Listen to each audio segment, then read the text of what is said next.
Well, I think younger children are still in that frame of mind where they're honest about their imagination, their hopes, their dreams have not been entirely dashed. They still Right. have a lot of spontaneity and creativity that hasn't been entirely run over by somebody else's opinion. And if you can get them then, perhaps you can save that. Well, not only that, what we're coming across now, which is very, very sad, is the sense of entitlement. Not just various ethnic groups, but excuse me, socioeconomic groups too. There's this sense of entitlement. Do you want to define that? Well, the problem is primarily is that there's a lot of people that they feel entitled, and we're noticing this on the in the children too, because of all these video games and everything. Everything, their thinking's done for them, everything's done for them, and they don't want to make any effort. They don't want to earn anything. They don't even know what the concept integrity means. So therefore, they have this sense of entitlement, and it's permeated our entire society. Well, it's really a sad thing because it really has. People have lost what we used to call in the old Texas cowboy Gene Autry, Roy Rogers books, they called it incentive. When a person wanted to build a dream, they had incentive, no matter how big or how little, no matter whether that dream was making a sand castle, a wooden boat, a cabin, or an entire industry. It was incentive. That's where they've lost Right. it. Yeah. Right, and therefore, then you've lost your integrity, you've lost your honesty, and then everyone becomes lambs, and they let other people do their thinking. And there's where the entitlement comes also, because what you've done is you've literally given yourself away. Well, I'm a firm believer that today's children are tomorrow's nation. Because that fact exists, perhaps you can make a great game on initiative. We'll see. Like I said, the kids get it. They love it. They want more. They ask for more activity books. The other thing that we do, too, is just not a stamped format. Some books deal with cognitive thinking. Some books require artistic hand-eye coordination. Some books have craft projects in them. Some of the books, the neat thing about it is that each book addresses a different aspect to teaching. Teachers are the ones that write our books and help us with our study plans. The other thing, too, that we're excited about is that there's not a study plan for the book because we want the children to use their own creativity and their own imagination, but there are curriculum programs and supporting programs for the adults to show them some of the things that they might incorporate while they're doing the activities of the book. So we're pretty pleased and proud of that. Well, I think that's grand. Of course, initiative is for an older person. I think kids don't really know exactly what it is when they're that young. No, they don't. But if you were to show them, say, for example, if you were to give them choices, one of the choices that we have is that, like, if you saw someone cheating on a test, would you tell the teacher? And it's either a true or a false. But the next question is, if you see that your best friend is cheating, would you tell the teacher? Wow. Yes. And then also on our bullying test, we don't ask them if they can recognize a bully. The test is to see if you are the bully. That's great. Thank you. That's really great. Well, I guess it's becoming obvious that I'm still a child too, that I haven't really grown up. Well, I hope we never grow up. The child inside of us should be alive and well all the days of our lives. Well, Bellini and Picasso said you should always seek out the child within. And like the people that know me the best, they said, I don't have a problem with that. The child within is always coming out.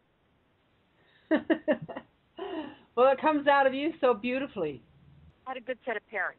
I believe you did. It shows. Thank you. Your love for children is very, very strong. You have a lot of wonderful women that also work with you on the basis of your foundation. Do you want to tell us a little bit about them? Yes, in particular, I met Stephanie Mann, the head of the Safe Kids, and I saw that we have a real positive connection in as much as that we're both striving for the same thing, and that is to empower children to feel good about themselves. And what she's doing is just so imperative, and that's getting people to talk to each other, not at each other, through each other. It's just like, I'm finding, unfortunately, that, nonprofits don't play too well together. And a lot of it has to do with that we're not talking to each other.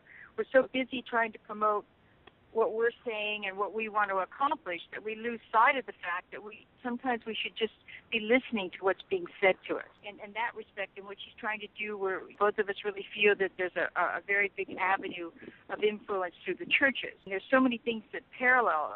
Another woman that I'm working with, a child psychologist who started the first ADHD clinic in San Joaquin County. Another woman that I'm working with has her own company. She's a young woman, Kids Time Out, and what it is she teaches them through exercising and working with their parents more self-assurance and self-esteem. I've been very, very fortunate in the people, and also I've met an apostle, and the CARR's brought so many people into my life that otherwise wouldn't be there, and it's something that I feel very blessed, because when Tommy was going through what he was going through, I was going through something too, and we became really, really good pals by comparing white counts, and I could feel some of his alienation and the fact that people treated you differently because you were physically ill. I feel very blessed. I feel that this is my reward for all the suffering and the sacrifices that I had to make because of my particular physical situation. To me, this is just like brownie points all the way around.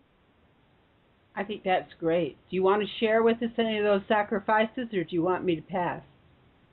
That when I was very young and I was in Africa, I came down with what they call myasthenia gravis, which means a grave muscle weakness, and I had it severe. It was brain stem. In fact, I wasn't supposed to survive, and here I am surviving, and I'm asymptomatic. So that means no symptoms, no medication. But I was hooked up to life support. I couldn't utter any words. I couldn't blow my nose. I couldn't. Everything I said was slurred. All the muscle elasticity was gone. I would sit there and be drooling, and my eyes would be dripping, and people would come up and yell at me, "How are you?" And I felt like, I wish I could reply, "Well, I'm fine." But, I don't, but now that the one thing that worked was my hearing, and now you kind of destroyed that.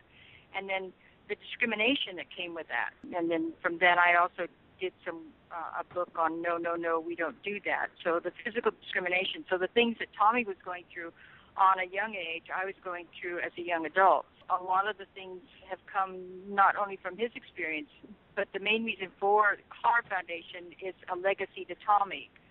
But the information that it's based on is both the things that Tommy and I were required to sacrifice, and that's how it came about. I can see where you got your strength through your own experience, through your devastating experience. You've become a powerhouse to reach out and help others. Well, it was not only that. It was just that one day I found a note when I was told I wasn't going to get past 24. I found a note on my bed at the hospital, and I to this day, I don't know who wrote it. And as far as I'm concerned, maybe the power that be wrote it, but it said, "Don't worry, Ginger, you're not going anywhere. God doesn't want heaven reorganized just yet." That's pretty So my sense of humor, yeah. So and in the book that I was working on, I got the title of it is "I'm Going to Live Forever, So Far So Good." So I think one of the most beautiful things I've been blessed with is rather a bizarre sense of humor. And Tommy had one too. Tommy had dry and ironic sense of humor, and I think that and courage are the two best tools that you could possess to get through anything. That's wonderful. That's really great. That's who we are, and that's what we're trying to do, and we would appreciate and embrace any kind of help that we could get. Well, I was fortunate enough to make contact through Stephanie Mann to find you, and I would like to say about Stephanie Mann and her organization, Safe Kids Now, it is very unique in the fact that it is reaching out to anyone, everyone that has anything to do with making our lives better and uplifting our children, teaching people how to parent, making the neighborhood safe. What a remarkable woman, and I commend you for being on her organization. You are in good hands, and she has chosen well. Well, I feel extremely fortunate, so I support what you said 100%. I'm just in awe of her, and I have said to her that I feel very privileged and honored. She is not only going to back and support everything she can do for children, but she's going to do all that she can to back and support everything that everyone can do for children. Yeah, includes this. What I was going to say is that whatever opportunity I have, meeting with politicians or anybody, the Boys and Girls Club or any of those organizations, the conversation does not end without mentioning Stephanie and her program and her guidelines and her books. And she's been very generous in allowing us to incorporate some of her guidelines into Pookie's Playhouse Presents. So yes, I, with you, stand right behind you as a supporter of Stephanie and her philosophies and her belief and her beautiful heart. I am aware that you've gone to a lot of these organizations and more than we would even have time to mention on our show today. But I do want to tell our listening audience. That's why I'm so enthusiastic about Stephanie, because like I said, she's one of those nonprofits that she can leave her ego at the door, and she realizes the importance that you can't just pick one person. If you pick one, you have to pick all, and that's the way CARR feels too. That's why we think it's so important to include all of the children, and that's why we didn't want to make any discriminations ethnically or otherwise by the characters that we designed. Yeah, she is grand. You've been interviewed several places. Will you tell us about your last interview? Our last interview was on Channel 10 in the Sacramento area. It's a television program called Sacramento and Company. We were interviewed there, and then we've been interviewed by a group, a women's group, out of mainly in San Joaquin County. But our big interview, aside from the one that we're doing with you right now, has been with Channel 10, and you can see that on if you go to our website, you can see that interview. It was very interesting. Will you leave our listening audience a contact number for you so that they can get a hold of you and your organization? Surely. Our area code is 209-815-2330. 209-815-2330. Or they can contact us through our website, which is www.carr, C-A-R-R, 4fun.org. In that CARR, is that capital letters or is that all small? No, it's all small letters. C-A-R-R, the numeral 4, fun, F-U-N.org. And then it can click you into CARR for Kids, and it can click you into our health fairs.